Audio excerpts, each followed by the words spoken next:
It was a cold, gray morning in a small, old neighborhood. The streets were quiet and empty. The buildings were old and covered with dust. The paint was peeling off the walls. No children were playing, no birds were singing. The air felt heavy and sad. This place looked like it had been forgotten by time. A wealthy man named Mr. Harris was walking down the narrow street. He was a kind man, but very busy. He wore a neat suit and shiny shoes. He was going to an important meeting in the city. His steps were quick and confident, but as he walked, his eyes caught something strange. Near a broken wall, he saw an old, rusty cage. The cage looked very old. The metal bars were covered with rust and dust. It was placed in a dark corner of the street. Mr. Harris did not notice the cage before, but today something made him stop. He heard a faint sound. It was soft, but it sounded like crying. Mr. Harris stood still and listened carefully.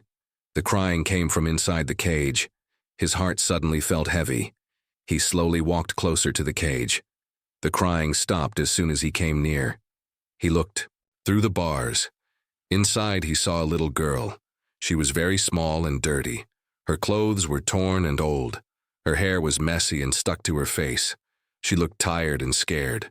Her big brown eyes looked up at Mr. Harris, but she did not say anything. Mr. Harris's heart jumped.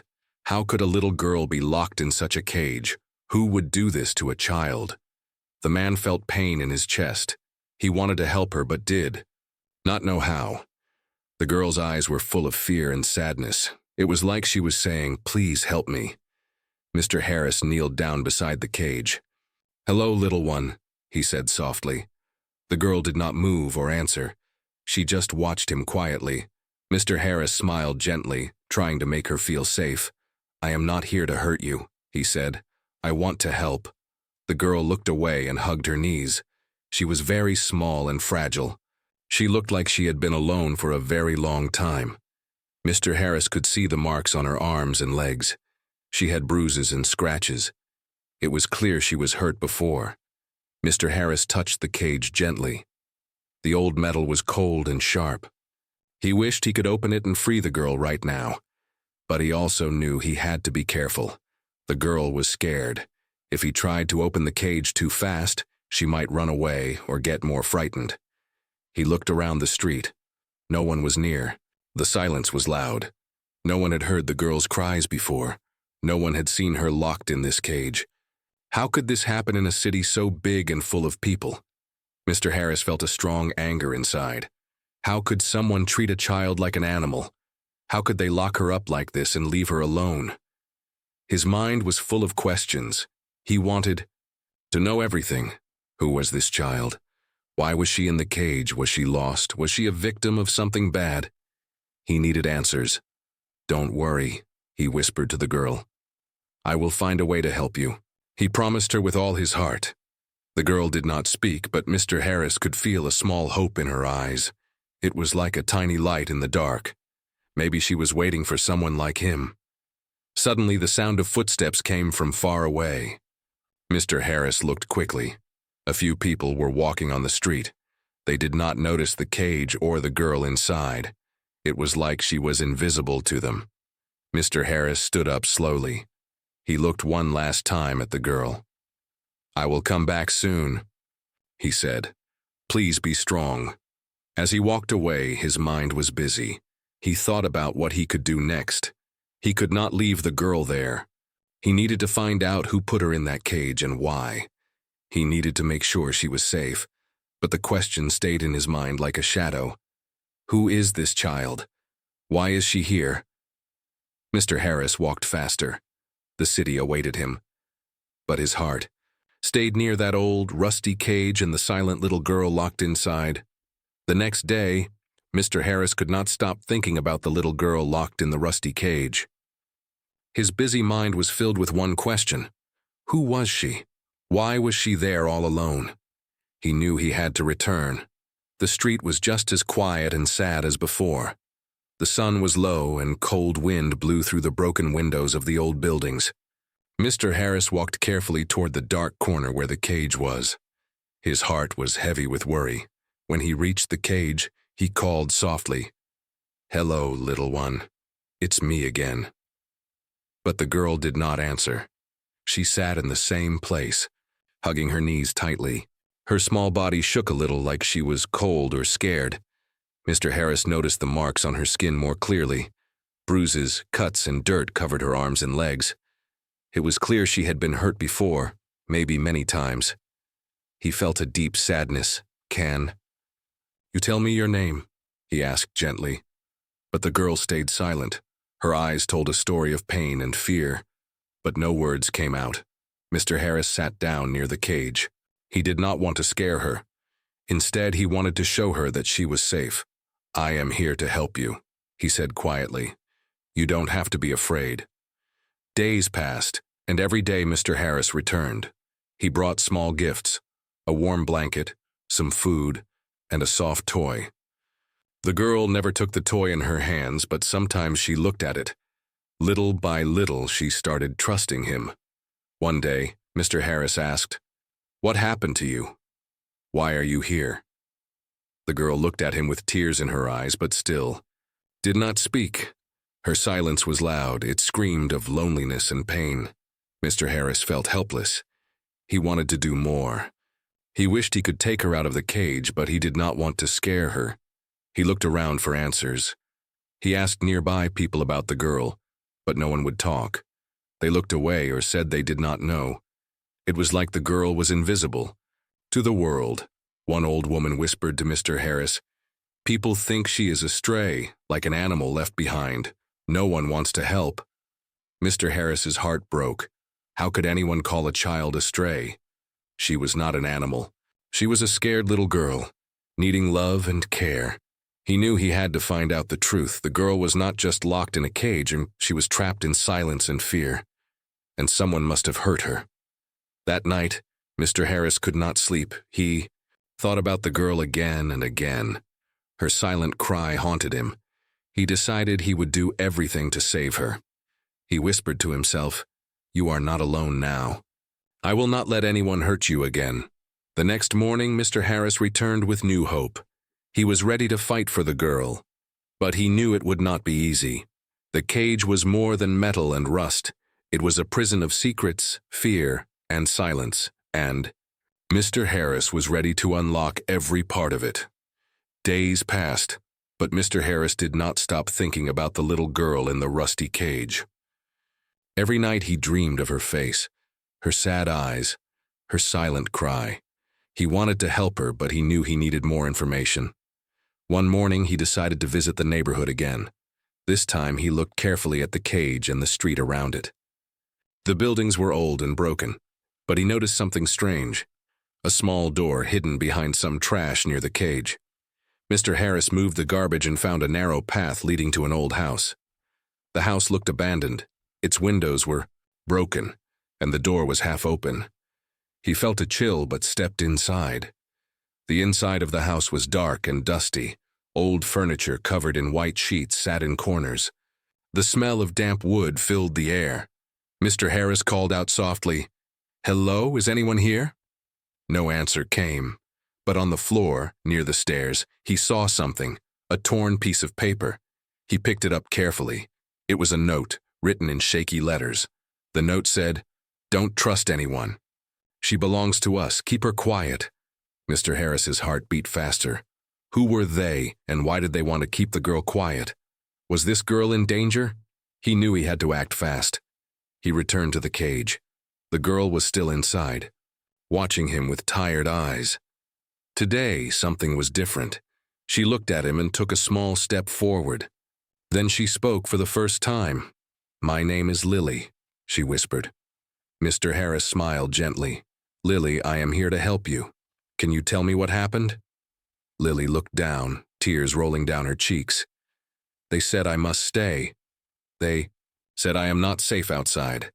Mr. Harris felt a storm of emotions, anger, sadness, and hope. He promised Lily, "I will protect you. I will find who they are." Days turned into weeks. Mr. Harris visited Lily every day. He learned she was only 4 years old and had been locked in the cage for a long time. No one knew where her family was. She was alone. Mr. Harris started asking neighbors more questions.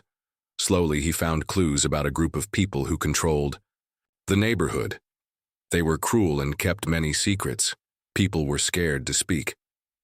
One night, Mr. Harris decided to meet a trusted friend who was a police officer. He told him everything about Lily and the note. The officer looked serious. "This sounds like a case of child abuse and kidnapping," he said. "We will investigate." Mr. Harris felt a little relief but knew the fight was not over.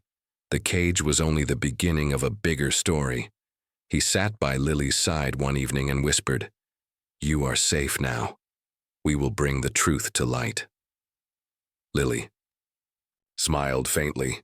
For the first time, hope shined in her eyes. The sun was setting over the old neighborhood. The sky turned orange and pink, but the street stayed quiet and sad. Mr. Harris was sitting on a bench near the rusty cage. Lily was inside playing with a small toy he had given her. For a moment, the world felt a little brighter, but Mr. Harris knew that danger was not gone. The note, the scared neighbors, and the hidden house showed him that this was bigger than he thought. Someone was watching, waiting to stop him. That night, Mr. Harris met with his police friend, Officer Collins. They sat in a small cafe far from the neighborhood. Mr. Harris told him everything about the cage, Lily, and the secret note.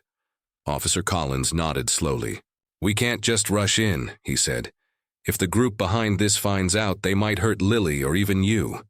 Mr. Harris felt a chill. "Then what do we do?" "We make a plan," Collins said. "A secret plan. We gather proof quietly, and then act fast." Mr. Harris agreed. He promised to protect Lily no matter what. He knew he could not do this alone. The little girl's life was in his hands. The next day, Mr. Harris returned to the neighborhood. He had to be careful. People were watching him more closely now, but he stayed strong for Lily. He started talking to the neighbors again. This time he was kind and patient. Slowly, people began to trust him. Some whispered stories about the cruel group that controlled the area. They talked about how the group locked children like Lily in cages to scare everyone.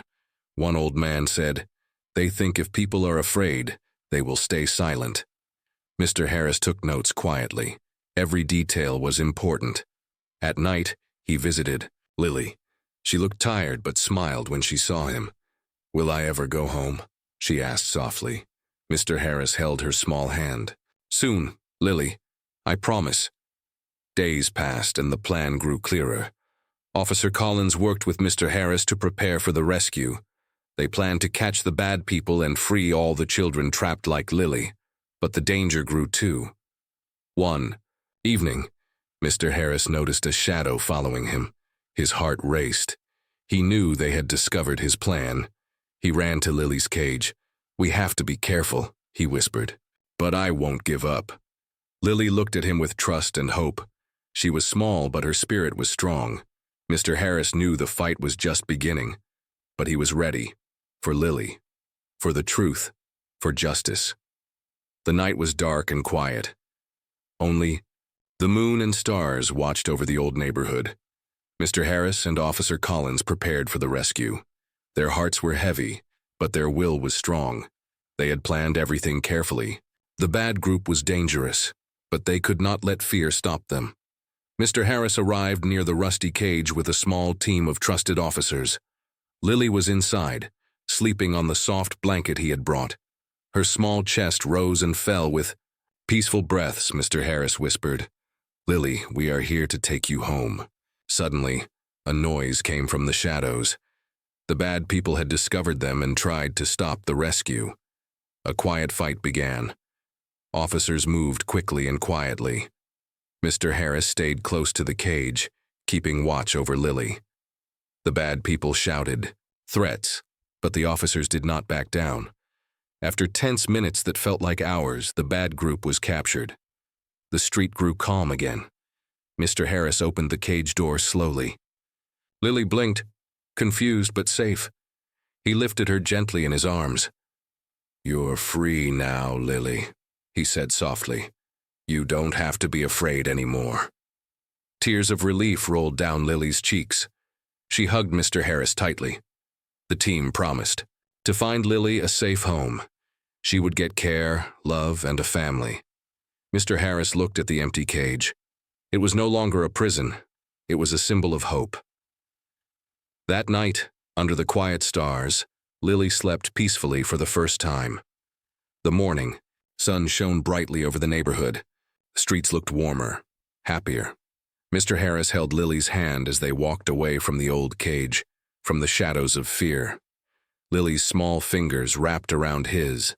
She looked up at him with curious eyes, full of questions and hope. Mr.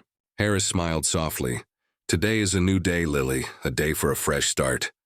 They went to a safe place, a home where people cared for children like Lily. The walls were clean and colorful. There were toys, books, and soft beds. For the first time, Lily saw a place that felt like home. The caregivers welcomed her with warm smiles. They promised to help her heal and grow strong. Lily still had quiet moments when she looked sad. But with Mr. Harris's visits and the love around her, she slowly started to smile more. One day, Lily held a picture she had drawn. It was of a cage, but the door was open, and a little girl was running free. Mr. Harris looked at the drawing and felt tears in his eyes. "You're free now, Lily, and you will always be safe." Back in the neighborhood, the police continued their work. The cruel group was gone, and people began to feel safe again. Mr. Harris often thought about that rusty cage. It was a dark place, but it led him to a bright future. For Lily, and maybe for many others. As he looked at the sky one evening, he whispered, "No child should ever be locked away. We must protect the innocent. We must bring light to the dark." Lily's story was not just about pain. It was about hope, courage, and new beginnings. And for Mr. Harris, that was the greatest reward. The days passed, and Lily grew stronger every day. She laughed more, played with other children, and learned new things. Mr. Harris never missed a visit. He became her friend, her protector, her hope. One afternoon, they sat in the garden of the safe home. Birds sang softly, and sunlight warmed the earth. Lily looked at Mr. Harris and smiled shyly. "Thank you for saving me," she said softly. Mr. Harris smiled back, his eyes shining with pride and love. "You saved me too, Lily. You reminded me why I must fight for the weak." Lily's eyes grew serious. "Will you help other children like me?" Mr. Harris nodded without hesitation. "I promise, Lily. I will protect every child who needs help. I will make sure no one is locked away like you were." That promise became his mission. Word spread about the rescue. People in the city joined hands to help children in need. New laws were made to protect them. Mr. Harris spoke to leaders, sharing Lily's story to inspire change. One evening, as the sun set behind the hills, Mr. Harris stood by Lily's side. He looked at the stars and whispered, "This is just the beginning. Together we will build a better world." Lily looked up at him with hope shining in her eyes. She was no longer the scared girl in the rusty cage. She was a symbol of courage and new beginnings. And as the stars twinkled above, a new promise was born, one of love, protection, and endless hope for the future.